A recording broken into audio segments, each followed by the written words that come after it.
So I would not like to get into the explaining who I am, but I can assure you, you will enjoy my experiences when I share with all of you. So let me begin with first congratulating LawSikho Thank you, sir. and their team. So LawSikho also deserves a congratulations for having got 24,000 subscribers on their Right, YouTube channel. right. I just checked that. That's brilliant, and you guys are actually doing a great job.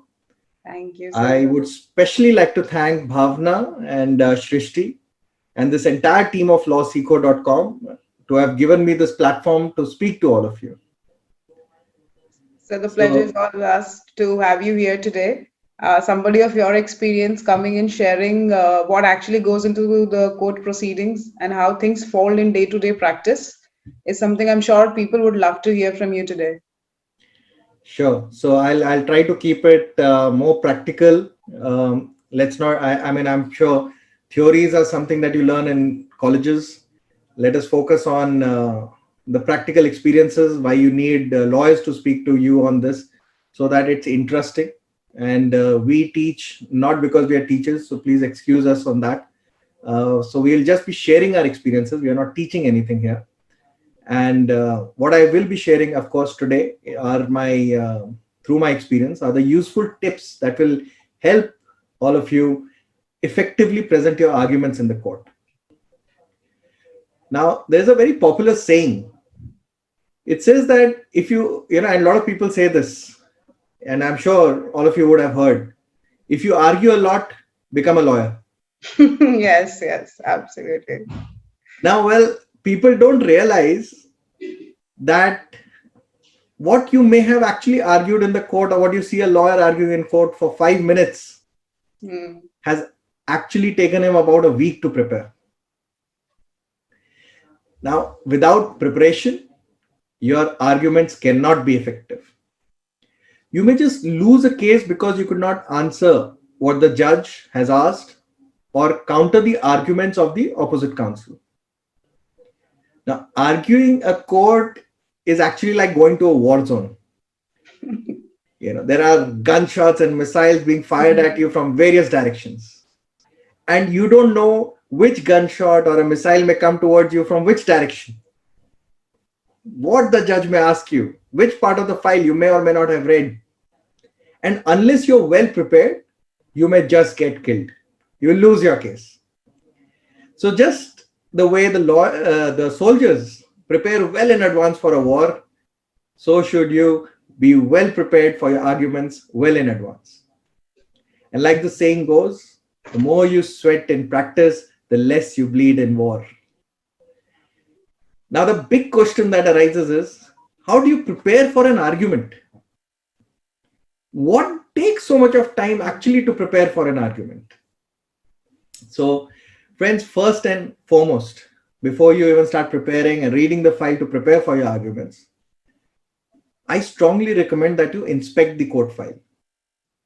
I don't know whether you do it already but yes, you must inspect the court file. Inspecting a court file, it may seem easy, but it is also an art in its own way. Now, when I was an intern, and as interns, you are sent a lot for inspecting the files. So I've also done a lot of inspection. Now, when you are recently joined as an intern, you are told when you inspect the file, make sure that your file is exactly the same as the court file. In fact, when I was doing my internship, I was told that if you find a dead mosquito pasted on your file, kill one and put it in your own file. I'm sure many would have heard that. Right. Why this? The idea is that after you've done your inspection of the court file, your file should have become exactly the same as the court file. There should not be any room for any interpretation. Now, most of the time we feel that a particular line or a dot on the file is not important. But the judge, you never know, may have specifically put that line or dot at that very place for some reason which you would end up realizing at the time of arguments. Right. Plus, your page numbers and markings on the page, which will help you guide the court to open that exact page while which you are referring to while arguing. Now, sometimes you may also come across some lines which have been underlined, maybe by the judge himself, because it's a court file. Nobody will underline and give something. So you know what is going on in the mind of the judge when he was reading the file. So you know exactly what is there in the mind of the judge. So through the court file, you're trying to actually read is the mind of the judge when he was reading the file. So if he has found something important, you must, if it's in your favor, stress upon it. If it's against you, be prepared to answer it. Right. So now that you've inspected the court file, read it thoroughly. Now, generally what I've seen the tendency in the young lawyers, they just read the synopsis and the list of dates and events, and they feel they're ready to argue the case. Please never do that. Read all your pleadings. And like Order 6 says, pleadings include your plaint and your written statement. And like I tell in most of the arguments, most of my lectures, that replication also in a way forms part of the pleadings. Once you've read all the pleadings, it's not just that because it's your side of the arguments and you're appearing for the plaintiff, you only read the plaint, you don't read the written statement. Never do that. You must know what is the arguments of the opposite side, because whatever he has taken in his written statement is what he's going to argue in the court. Then you must read all the documents which have been filed by you and the documents which has been filed by the opposite side. If it is a suit, before even going into the evidence, you must first see what are the issues framed by the court. Very interesting. When a court frames an issue, it mentions OPP and OPD after each issue, which means onus of proof on the plaintiff and onus of proof on the defendant. So now, depending as to whether you are appearing for the plaintiff or the defendant, you must be able to prove that particular issue. So unless you know what exactly you are to prove, how will you refer to the documents or the pleadings? So first and foremost, read the issues and then start reading the evidence. Now, when I say evidence, I mean the examination in chief and the cross-examination of each witness. Put them together. Then see what the documents have been exhibited and what documents have been marked. If a document has been exhibited, it's already proved in the court. If a document is marked, you must support it with some extra evidence, supporting evidence, to be able to prove that document if it is important for you. And while doing this entire reading, keep marking your sentences which you feel are in your favor and which are against you. Now, initially when you do these markings, make small marks. Generally when I say marking, a lot of people get this impression I just need to highlight, and they just keep highlighting the entire paragraph. And when you actually see that, what's the point of highlighting? You might have just read the entire plaint. Right. So never do that. What you need to do is, there are markings also go in few different steps, and it needs a lot of reading. So in the first reading, you are just marking the sentences with small ticks or small crosses, which is for you. You can have your own marks. Some people may use exclamation marks, whatever that helps you. That's the starting of the sentence to the beginning of to the end of the sentence which you want to read out to the court, and you've ticked or crossed depending as to whether it's in your favor or against you. So you just keep randomly marking, and those markings can be covering more sentences. That's okay.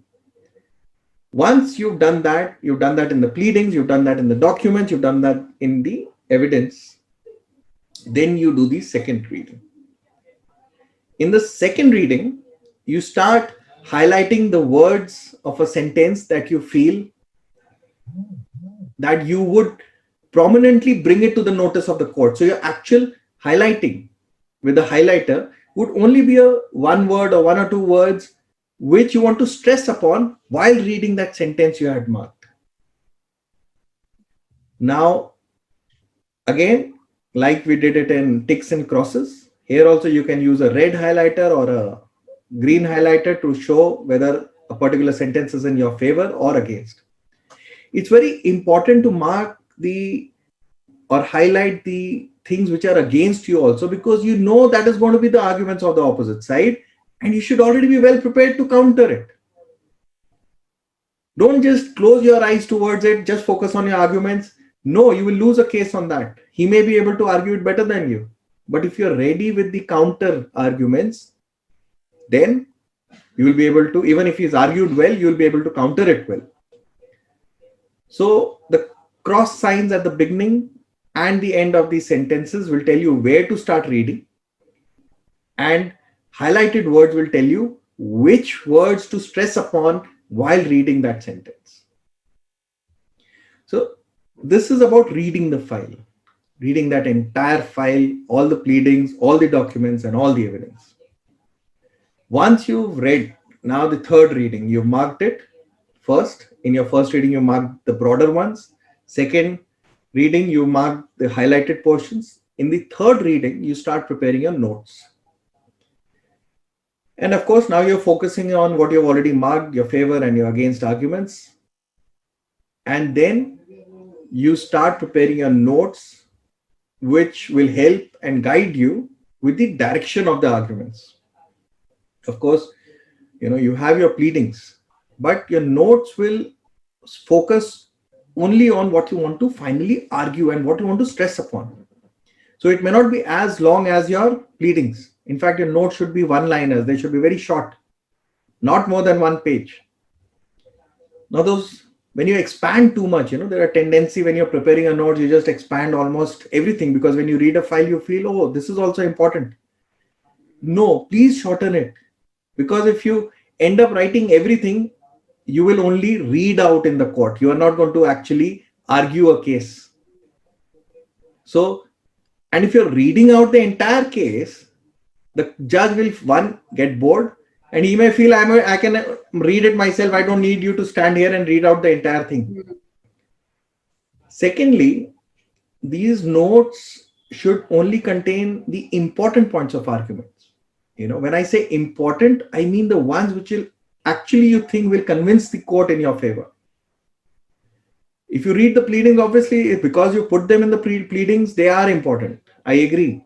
But while arguing your pleadings, the judge will always have. But when you're arguing, you're stressing upon the court only those points which you think, if the judge gets to know this, supposing he gives me only 5 minutes to argue, and I quote these 5 points, I will win my case. So your argument should be to that extent specific and short. And each pointer of your notes should mention, after each point, the page number which you are going to refer to for the judge to read from the pleadings or the documents which you wish to read, and the para number. So whenever I quote a sentence in my notes, which obviously I'll expand in the court, but those notes will always at the end also have at page number this, at para number this. So 2 acts. Now my notes are ready. And then I will now start reading. My notes are on facts. Now what I need to add on my notes is the law supporting my facts. So start reading the law, because now you're very confident about your facts and you're sure that whatever you now say on facts, you have some documents or evidence to support it. Of course, through your notes, now you can also mention the page number and the para number which you need to read out to support your contentions. So now you start focusing on the law that supports it. And when I talk about the law, I mean the first and foremost thing that you read are the relevant provisions of law, the sections on which you are based on the case. Because you need to fulfill all the ingredients of a provision of law to be able to win that case.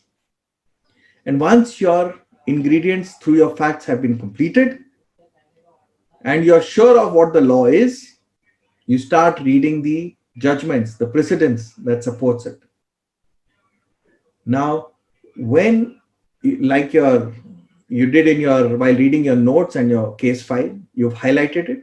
Even in the judgments, you start marking it and highlighting the relevant words and sentences which you want to stress upon while arguing in court. Now, you're now very strong on facts and law. Then comes the most important thing, which is your presentation in the court. This is the time where you put all your hard work, which has taken possibly a few days or a week or so. Now you're going to compile that and put it in action. Now you are entering the war zone with your notes, which is your armor. And I remember Dr. L.M. Singhvi, he was a very senior advocate, an eminent jurist. He was also a member of parliament, very prominent person.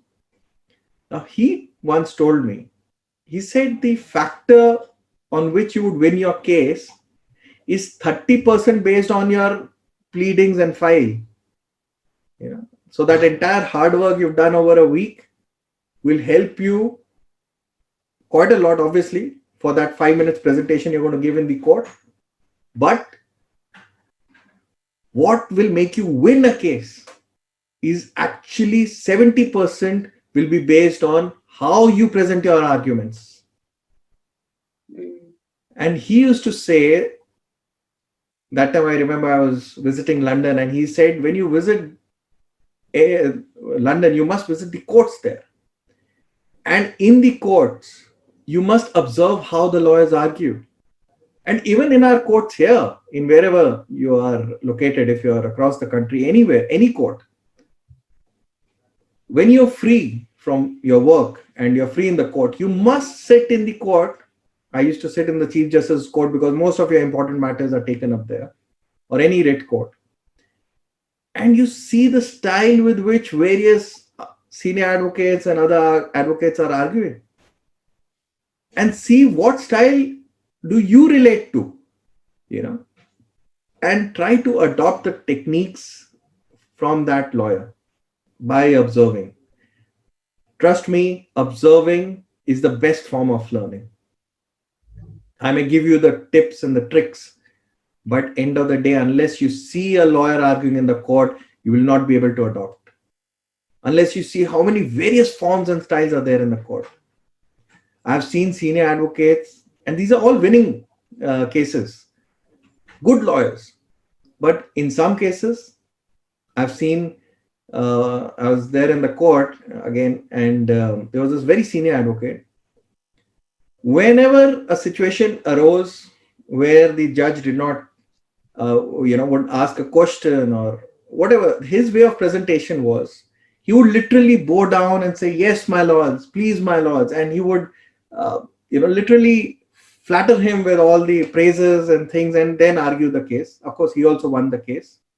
But that's his style of arguing. Of course, he had a very strong case on facts, but that was his style of arguments, was where he would bow down and please the court and keep them in good humor and win the case. Another lawyer I saw, he was arguing in a tribunal, a senior advocate, a very prominent senior advocate. And I remember the judge got angry for some reason. He must be in a bad mood. And he was not ready to listen to the arguments. And the senior advocate said, listen, at least hear me out. And the judge said, sorry, there's no case made out, dismissed. And he threw the file. The senior advocate, I remember, he got equally angry. And he also threw the file. And he said, if my lords feel that throwing the file will conclude the argument, then even I can throw the file. Then there is no point for any lawyer to appear here because my lords have already made up their mind. I know at a younger stage we can't do this. He was a very senior advocate who did this. But then the judge picked that file back again and he heard the arguments of the lawyer. So various lawyers have various styles. Some are aggressive, some are, very docile, very elegant.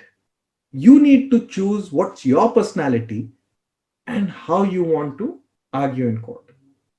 In both the situations, I remember, though there in the second instance which I told you, there was a slight aggression.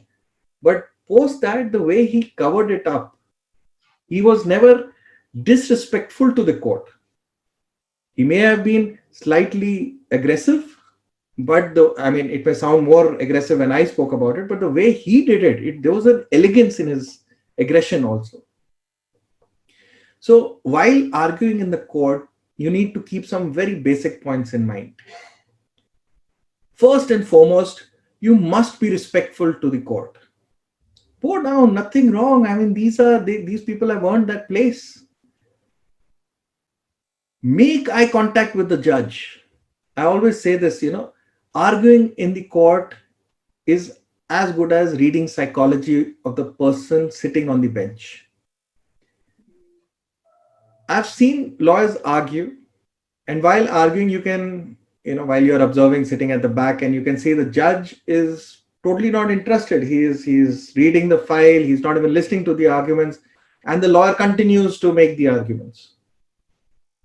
End of the day, I don't know if the judge may or may not have heard him. So unless you have that eye contact with the judge, unless you are not just reading your notes or file, you need to, moment to moment, you need to look up and see whether the judge is actually listening to you or he has already lost interest in whatever you're arguing. Because at that stage, if he has lost interest, you've lost your case. So you need to bring back the attention of the judge. You can always put in some small sentences like, my lords, now the most important part of the case is this. When you see a judge's mind is going haywire, you can say, but the relevant portion here, my lords, this very interesting aspect which I would like to bring to the notice of this court. So, these small sentences in between would again bring back the attention of the judge to whatever you're saying. And of course, if you continue with your whatever reading you were doing, the judge will again lose interest. So don't let that happen. Keep your eye contact with the judge and try to get his attention to your arguments.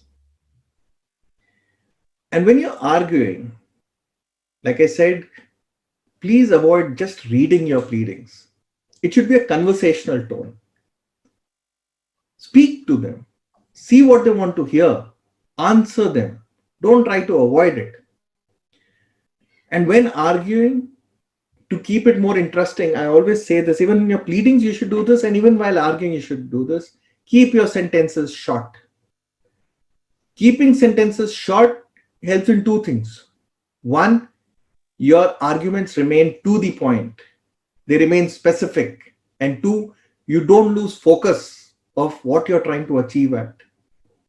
Normally, the tendency is that you're arguing on a certain point you're trying to achieve, and then you suddenly have this tendency to explain a certain thing that which you have said. So then you start getting diverted and start explaining a part of that sentences, and you lose focus as to what actually your arguments were. Keeping your sentences short will help you remain in focus. And then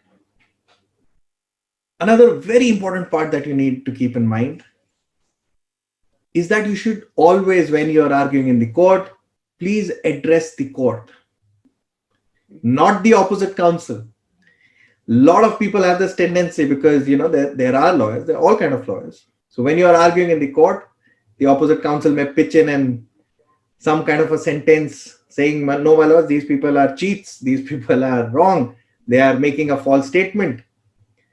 The tendency is that you lose track of your arguments and get diverted into answering the opposite counsel. How dare you tell me I'm a cheat? This is not a sentence. The fact is there in the documents. Why are you getting into an argument with the opposite counsel? Remain focused in the court. Tell the judge that, my lords, if my learned friend will give me the opportunity, I will be able to explain it to my lord, whatever he has his doubts. Or in whatever manner, address the court at all times, not to the opposite counsel. And another thing which I feel is very, very important, keep your personality right, dress properly, act professionally. These small things matter. it gives a great impact and impression in the court when you're arguing. Don't be shabbily dressed up when you come just because you were in a hurry. Change your bands if they've become dirty. A lot of people, they don't just care. I mean, and these small things matter in the court. Now, always another very important thing which I feel is that you should always practice your arguments before a mirror or someone close to you. And if a person, maybe your friend or your relative or your brothers, sisters, your parents, whoever, in your initial days of your careers, practice and tell them your arguments about the case. Now, you know for sure they don't know anything about the case, about the facts of the case. But if your arguments to them has been able to make them understand what the case is, then, my friend, you have a good argument. Never go to the court thinking the judge must have read the file, so I just need to just focus on my points. No, you have to explain the entire background of the case. Of course, if the judge himself tells you, skip the facts, come to the point, then you can skip it. But always explain the entire facts. So if you see in most of the cases when in the court you go and hear a senior advocate arguing a case, now you don't know anything about that case, but if you sit down and listen to a good argument, while listening to the argument, you will actually be surprised that you will get to know entire thing about that case. So adopt these things in your own arguments. In fact, I myself seen this, while some senior advocate, he was there in the courtroom and he was waiting for his turn to come for arguments. Maybe the next case was his case. And I could see him literally lip movements, practicing his arguments in that mute mode. The opening lines, when he will stand up, what is he going to say? That is the level. And that was a very senior advocate, a very gray-haired lawyer who was many years into practice. But still, he was doing this. Practicing even at that last moment, how you will begin your arguments. And that has a great impact. Your first opening line, giving the brief of the case, may actually tilt the mind of the judge into listening to your side of the story. So practice, always practice. Don't forget, you have become, all of us, no matter what the age, are called practicing lawyers. I have also seen, there are various styles of different senior advocates, and please observe them and adopt whatever you think suits you best. There was a senior advocate after we had briefed. He actually called me up on phone after the next day, before the arguments. And he said, Sumit, today in the argument, this is what I intend to argue. And he repeated that entire argument, which he had prepared on the brief given by us. And he asked for a suggestion very openly, and he's just very senior advocate. And he said, do you think we could add something more or anything that needs to change? See the humility there.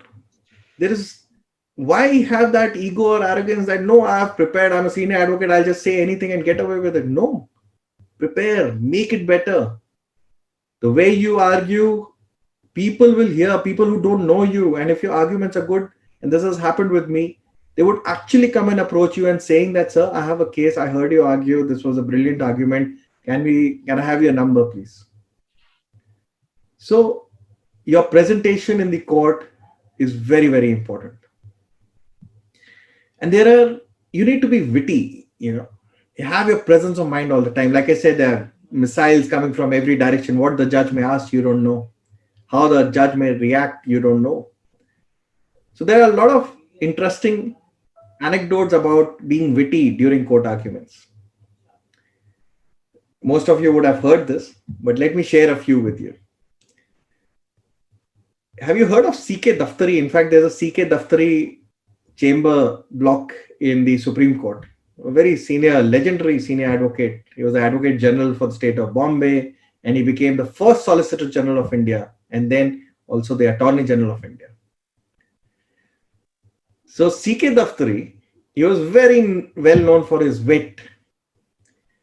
And in one particular instance, what happened was there was a judge who had been recently elevated from amongst the lawyers. So there's always the lawyers also in matter of process get elevated from the bar to the bench.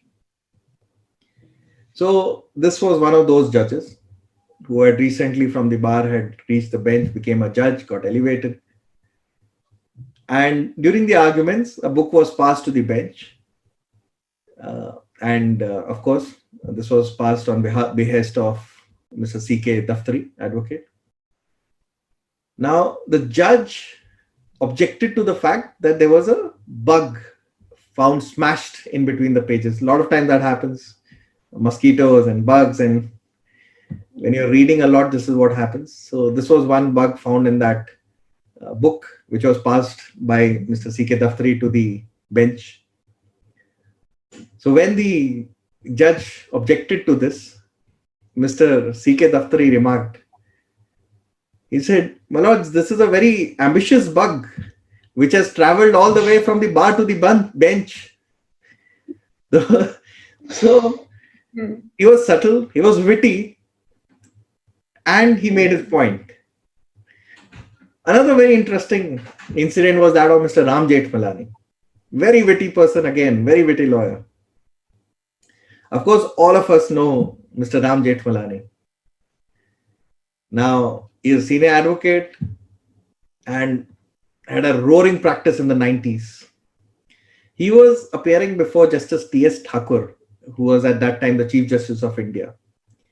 And Justice Thakur made a very amusing remark by asking Mr. 𝗫𝗼𝗻𝗀𝗀𝗃, and we all know that Mr. 𝗷𝗵𝗿𝗀𝗀𝗃𝗃 was quite old. I mean, he lived up to, I think, 90, 95 years. So he asked Justice Thakur asked Mr. 𝗫𝗼𝗻𝗀𝗀𝗃, he says, "So, Mr. 𝗫𝗼𝗻𝗀𝗃, when do you intend to retire from the bar?" And immediately Mr. 𝗷𝗵𝗿𝗀𝗀𝗃𝗃 shot back. He said, "My lords, is my lord asking as to when I'm going to die? Lawyers never retire."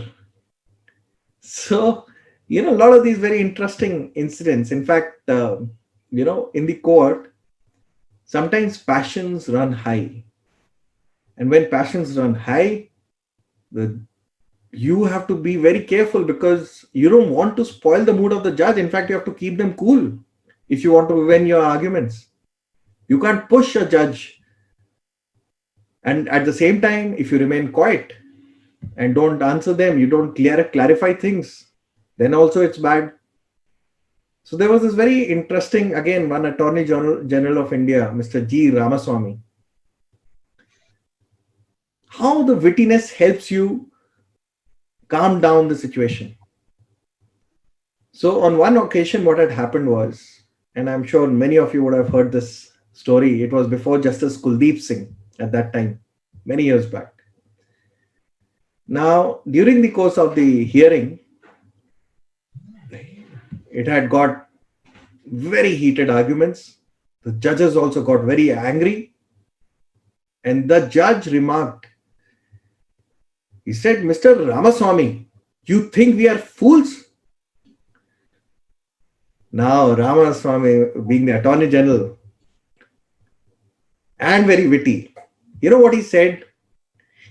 He said, in his all elegance, I wish I could copy that elegance, but of course, his words, for sure, I can tell you. He said, "My lords have put me in a very difficult situation. If I agree, I will be in contempt. And if I disagree, I will end up committing perjury. So, what do? You have asked me whether judges are fools. You think we are fools?" So, very wittily, he was able to tell them that, listen, what I think is right, but if I tell you the truth, it is contempt. If I say that, yes, my lord, you think right, that we think that you're fools. And if I disagree, it will be a lie. So I would have ended up committing perjury. So in both cases, I'm dead. So that's how Mr. Ramaswamy was able to cool down the situation. So do you realize how important it is to keep your presence of mind in the court, keep your cool, and be witty? Now, judges at times can be very, very tough. They can actually say anything they want and get away with it. You, of course, will spoil your mood, but never get disheartened or give up. And at the same time, no matter how disheartened or how tough a judge has been, never be rude or disrespectful towards them. The bar and the bench are part of the same family. We as lawyers are first the officers of the court and then a lawyer to our clients. In fact, I remember in one case, I was told by my client, it was a government department, and they wanted to appeal against a certain order of a division bench of the Delhi High Court. And this was my initial years of practice. I had recently become a government counsel. So I did a lot of research and found that the order was right. I mean, there was nothing wrong with the order. There was no ground for appeal made out.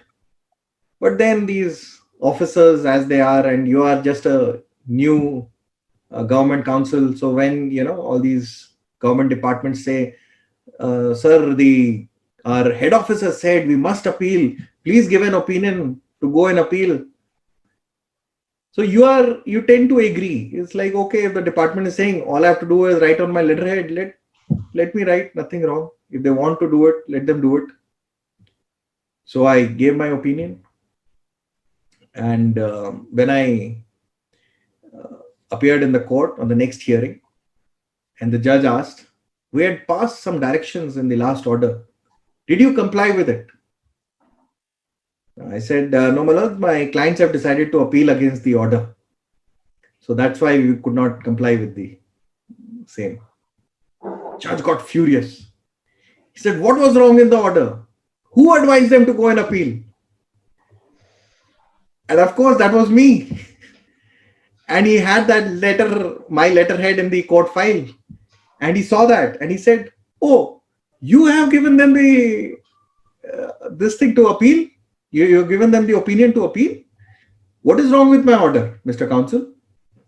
Now, I knew from my research the fact that, of course, I had no ground to appeal. But I said, my lords, I'm extremely sorry. The clients were insisting. But I agree there is no grounds made up for going in appeal. I was very embarrassed at that time. And the judge also, he understood that, yes, he's a young lawyer, newly made government counsel. So he said, Mr. Counsel, always remember, you're first the officer of the court, then a lawyer to your client. So don't be a mouthpiece to your clients in the court. The tendency always remains. The clients will tell you, please argue this, please argue that. No. Advise your clients. You're a lawyer. You're an officer of the court. Tell them that, listen, if you're saying this, this is wrong. And don't just act as a mouthpiece. Your client has said something, you go and blabber it out in the court. Please don't do that. Argue on the basis of the file, on the facts and the law. Show them the law. Explain it to them. That's your job. So while arguing, you are actually to assist the court arrive at a judgment that will result in bringing justice. So whenever you argue in the court, keep in mind you're part of a great legal system, and your assistance will help you bring justice in the society. That is also the reason, because you're officers of the court, you're assisting the court in a very huge requirement of bringing justice to it's a huge objective to bring justice to the society. And that is why you realize that you're not liable under the GST or any service tax or nothing. Just for this reason. You are in a noble profession, and that is why it is called a noble profession, is because you're beyond being a mouthpiece of your client or some kind of a money-making machines. You're first and foremost the officer of the court, and you're assisting the court arrive at justice. With this in mind, you are to get that passion and argue in the court. This is how you will be able to show to the court that your arguments is based on law, the facts, and the judgment and the evidence all in tandem. And that's how your arguments will assist the court in passing an order in your favor and in favor of justice. I'm not saying you are not to judge right or wrong. That's for the judge to do. I'm not saying just because you feel, oh, something wrong has been done, you give a wrong argument before the court. No. Hear the facts of the court, hear the facts of your client, see the pleading, see the evidence. Don't judge. You're not here as a judge, you're a lawyer. So after listening to your client and without judging whether he's done wrong or right, you prepare the case, you prepare the arguments based on facts, on evidence, on law, and present it before the court so that the court can actually arrive at what is justice. Accordingly, you prepare your arguments and present your arguments in the court. Thank you.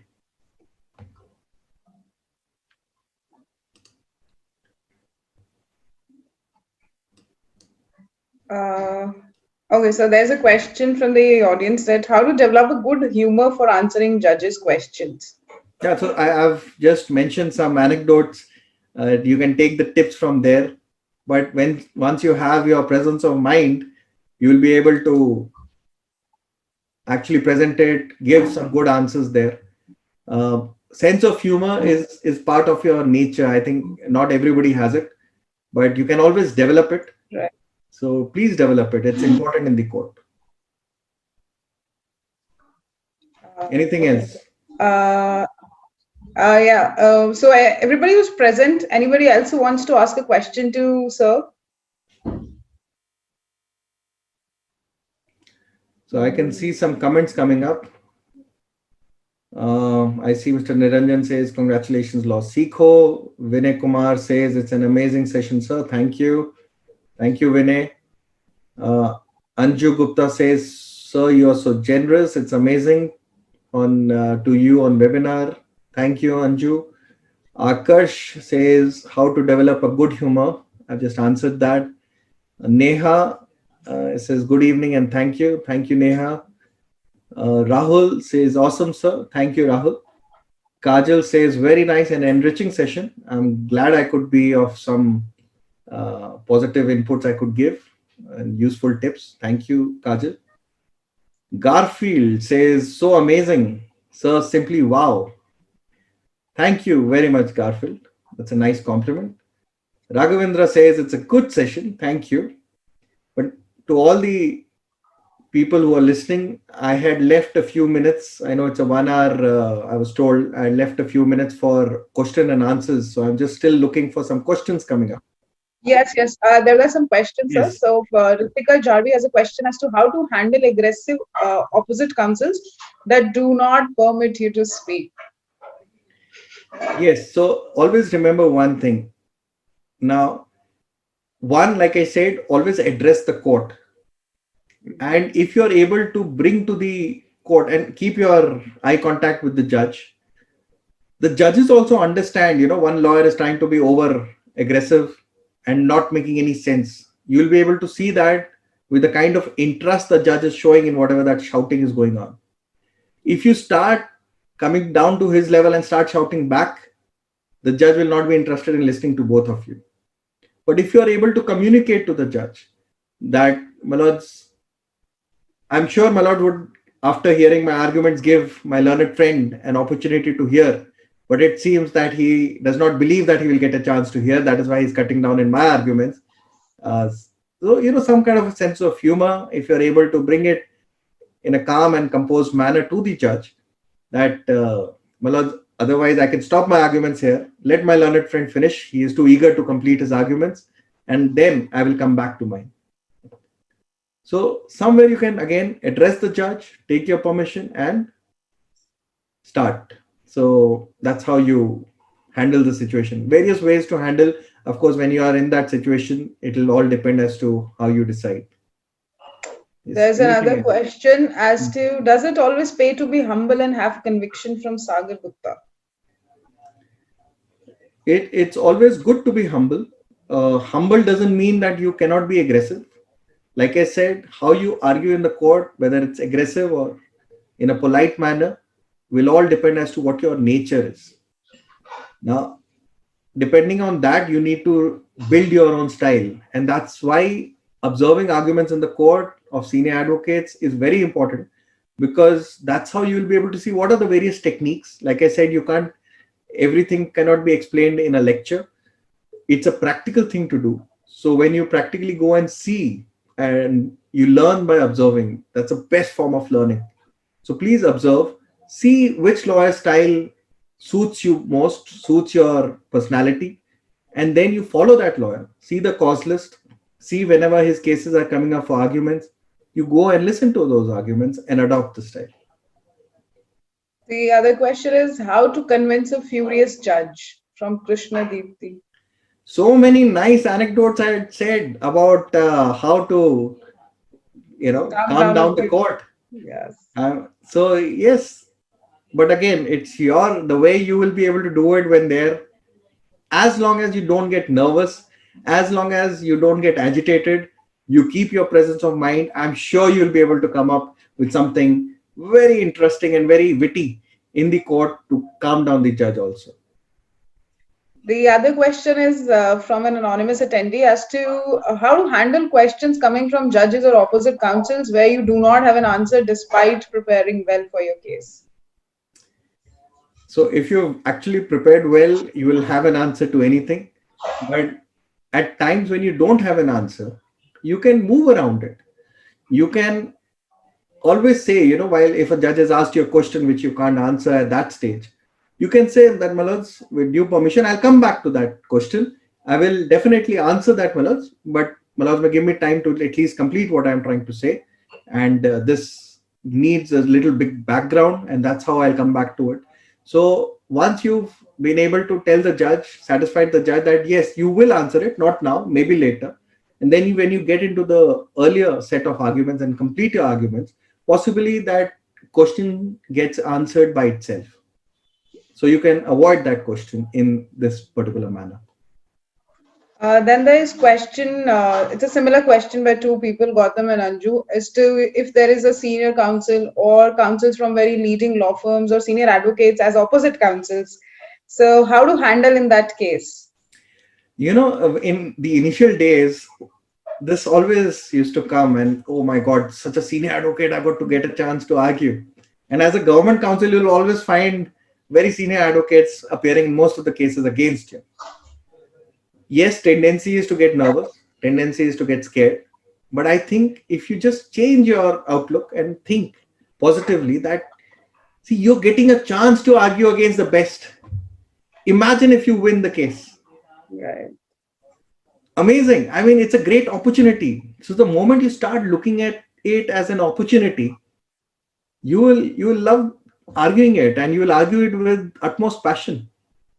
So, and I can assure you this, that, even those senior advocates, when they see a good argument coming from a young lawyer who's well prepared, he may lose the case, but the senior advocate, and generally this is a trend which I've always seen, they'll always come to you and say, very well argued, keep it up, God bless you. So take this as an opportunity. Do not get scared. Idea is not to win or lose a case. Our idea is to argue it well. Like Shah Rukh Khan says in that movie, 𝗷𝗿𝗲𝗀, ये 70 minute तुमसे कोई नहीं छीन सकता. Right. So 70 minute, give it your best shot. Forget about the results. Like Bhagavad Gita also says, कर्मण्येवाधिकारस्तु मा फलेषु कदाचन. Focus on your karam, focus on your arguments, and leave the result on whatever it may be. Yes. Then there's another question from an anonymous attendee as to how can law students develop this art of arguments while being in law school? Whenever you are doing your internships, whenever you are not in college, please go and listen to arguments in the court. The best way to learn how to argue is by observing. Observe. The more you observe, the better you get at it. Then there's another question from Sagar Gupta. So if you're a newbie or a new lawyer in the profession, then there are some details small details that are very obvious and you still miss. So he's saying what kind of mindset you should have in order to cover all sort of details that the file must be covered. See, if you have prepared your notes well, if you put your page numbers, you're reading out from the documents, normally you will never miss anything.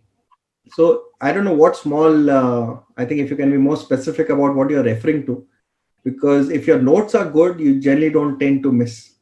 Yes, you will definitely miss a lot of important things if you just base your entire arguments on the synopsis and the list of dates. You've not read the file properly, you've not made your notes, you've not referred to the page numbers. So yes, focus on your notes. Please share some antidotes on making the opposite party witness speak the truth during cross-examination. Well, that's an entire topic in itself for which you need a lecture. This was mostly on arguments. This was only on arguments. Yes. But yes, there are a lot of anecdotes to that also. It's very interesting. Cross-examination is fun. A lot of things, a lot of times the people end up saying a lot of things which have no relevance just to prove their case, just to tendency of asking questions. In fact, I remember there was this case, a criminal case, and this in the cross-examination, they wanted to prove about a certain criminal incident like a murder or something which happened in the kitchen. Now, the lawyer wanted to prove that this person was in kitchen at that time where the murder took place or the incident took place. And the question came up, what were you doing in the kitchen? The person said, I was making dal. He said, how did you make the dal? And the witness started explaining, first you put so much of dal, then so much of water, then the namak, the haldi and whatever. And half of the entire cross-examination statement was based on how to make a dal rather than whether he was present in the kitchen at that time or in the incident took place there. So yes, a lot of anecdotes there also, but again, that's for some other time. Then there's a question as to if humble behavior makes somebody look less enthusiastic in the court. No, I think humble behavior, again, like I said, it's all the personality of your person. I mean, how you are as a person will reflect in how you argue in the court. And your enthusiasm, your passion is a different thing while arguing. It has nothing to do with you being humble or not. You can be humble, but when you're arguing a case, you are passionate about the case. So passion and being humble are two different things. There's no comparison. There's no combination either. So one will not affect the other. Then there's a last question I think we'll take for the day. How to observe arguments in online courtrooms now during the pandemic, before the High Court or the Supreme Court that goes on? Now, in fact, if you look at it, the High Court, at least I know, Supreme Court generally gives the link when the hearing comes up. But High Court or district courts, for that matter, have already fixed links for the courts. Wherever there are fixed links, which you'll get it from their websites, download it and visit those links 10 o'clock, 10:30 in the morning and see when the arguments start, observe them. In fact, it's a great opportunity for you to do this. Now that, it's online, you can do it sitting at your homes, observe the arguments. Yes, I think even if it's not High Court, I think a lot of tribunals and other places also have fixed links. You can actually start from there also. Last question we can also say is this: can we say that it is better to play the man than to play the case? Somebody is a fan of suits. Yes. In fact, I have it on my table, the same quote. So yes, I'm also a big fan. So do what Harvey Specter says. And yes, one important aspect, which I forgot to mention. A lot of people have this tendency that they feel that since their English is not good, their arguments may not be good. Now, many years back, I was there in Tisazari Court, and there I saw this lawyer arguing. He was arguing very passionately, but his English was not great. He was using half the sentences in Hindi, mixing it with English. But when I was seen in that audience and listening to the arguments, I could understand the case. I could understand how good a case he had, and he actually won that case. What matters is the contents of your arguments. It doesn't matter whether your English is good or Hindi is good or how you're going to argue. So never be nervous about how good your command over language is. Focus on the facts of the case.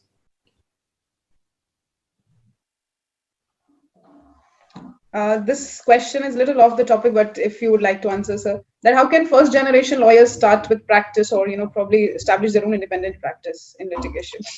Yeah, you're right. I mean, I've done this lecture somewhere, I think in MDU Rohtak, where I discussed this part. But yes, all I can tell you is the only difference I think that helps, instead of a person with a background in law as compared to a first generation lawyer, is in litigation, it takes a very long time to be able to establish yourself. It needs a lot of hard work, a lot of being in the court and observing, a lot of internships. But if you're passionate, you will be able to do it. The only thing is that in litigation, it takes a very long time to establish yourself. When I say establish yourself, I mean it's about how big or how good you start earning. Earning is very slow. I mean, it may just, after about 10 years or so, you will actually realize, oh, this is what practicing law is all about. It's that slow. So, and that is where you start building up your clients and how the law, litigation, you establish yourself. Once you have established, it grows. Now, only thing is, when you're a first generation lawyer, your parents start feeling, or your family starts thinking, that you've been in this practice and you're working since morning to midnight, and again in the morning you're rushing, you don't have a time to breathe, you've lost your social life, everything is spoiled, and you're not earning anything. So what the hell are you doing? And then you're also growing in age, so there'll be time you'll start getting married, settle, you'll have kids, and you need money. And nobody, unless you're from a legal background, is going to understand that this profession actually takes a lot of time to establish, a lot of time to come to a position where you start earning money substantially. That is why the first generation lawyers, it becomes slightly difficult, because sustaining yourself without the support and understanding of your parents become difficult. And if they are able to understand this part, then it doesn't matter if you're a first generation or any generation. Just this small part needs to be made them very clear, that I've started litigation and this will take time. So bear with me, help me, support me. Anjum Gupta, you are allowed to speak. You can unmute yourself and ask the question. I think you had this question since the start of the webinar.